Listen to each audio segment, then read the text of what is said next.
Hi all, welcome back to my channel all millets. ఈరోజైతే మనం చూడబోతున్నాము healthy and tasty millet pasta. దానికోసం అయితే నేను ఇక్కడ లిటిల్ మిల్లెట్ మ్యాకరోనీ పాస్తా అయితే తీసుకున్నానండి. సో ఈరోజైతే క్రీమీగా వైట్ సాస్ పాస్తా ఎలా చేయాలో చూసేద్దాము. ఒక గిన్నెలో ఒక హాఫ్ లీటర్ వాటర్ పెట్టుకొని అందులో కొంచెం సాల్ట్ అయితే వేసుకోవాలండి పాస్తా ఉడకబెట్టడానికి. సో పాస్తాతో పాటే మనం ఉడికించుకోవాలనుకున్న వెజిటేబుల్స్ కూడా వేసుకోవాలి. ఇక్కడ నేను స్వీట్ కార్న్ వేసాను అండ్ పీస్ ఉంటాయి కదండి, నార్మల్ పీస్ కానీ ఫ్రోజన్ పీస్ కానీ ఉన్నా కూడా యూస్ చేసుకోవచ్చు. అవి కూడా ఈ పాస్తాతో పాటే మనం ఉడకబెట్టడానికి అయితే వేయాలండి. ఇక్కడైతే నేను 100 ml గ్లాస్తో 2 గ్లాసెస్ పాస్తా తీసుకున్నాను. సో బ్రేక్ఫాస్ట్లో మా ఇద్దరు పిల్లల కోసమని నేనైతే చేస్తున్నాను. అది తీసుకోగా ఇంకా మనకి ఒక 2 గ్లాసెస్ పాస్తా అయితే మిగిలిందండి. అది 200 గ్రామ్స్ పాస్తా ప్యాకెట్. దానిలో మనకి ఒక మసాలా శాచెట్ అయితే వస్తుంది. ఈరోజైతే నేను ఆ మసాలా యూజ్ చేయట్లేదండి. వైట్ సాస్ పాస్తాకి మసాలా అవసరం లేదు. ఆ మసాలాతో చేసే రెసిపీని నేను మరోసారి చూపిస్తాను. అయితే మనం ఎవరికైనా ఈ పాస్తా కావాలి అంటే, ఈ మిల్లెట్ పాస్తా కావాలి అంటే హెల్దీనెస్‌లో అవైలబుల్‌గా ఉంటుంది. మీరైతే స్క్రీన్ మీద పైన నెంబర్‌కి కాంటాక్ట్ చేసి ఆర్డర్ అయితే ప్లేస్ చేసుకోవచ్చు.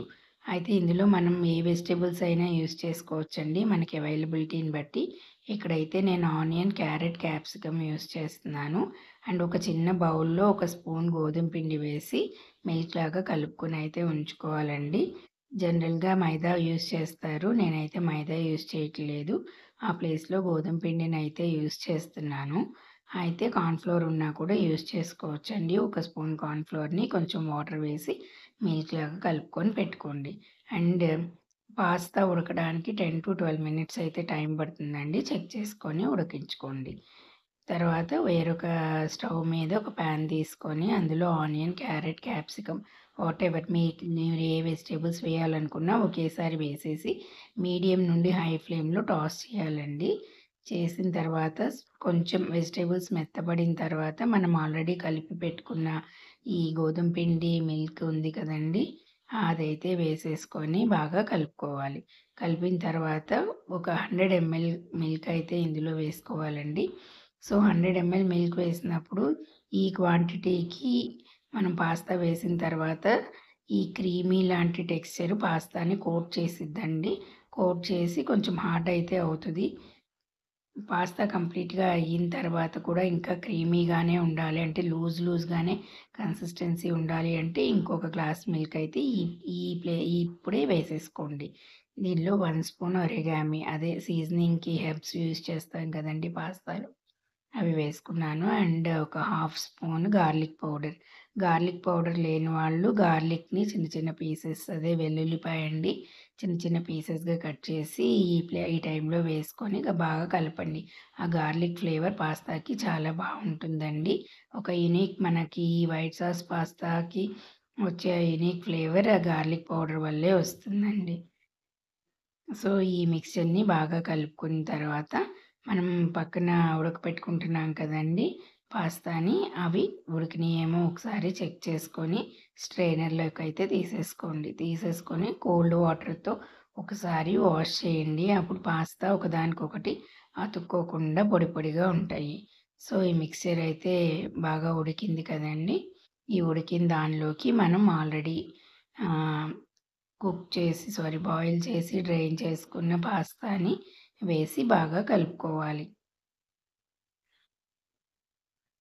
సో, ఈ పాస్తా బాగా కలిపిన తర్వాత మనకి ఇంట్రెస్ట్ ఉన్న దాన్ని యాడ్ చేసుకోవచ్చండి. అంటే చీజ్ గానీ, మయోనైస్ గానీ. చీజ్ ఇష్టపడేవాళ్ళు ఈ చీజ్ గ్రేట్ చేసుకొని వేసుకోండి. మయోనైస్ ఇష్టపడేవాళ్ళు మయోనైస్ కూడా వేసుకోండి.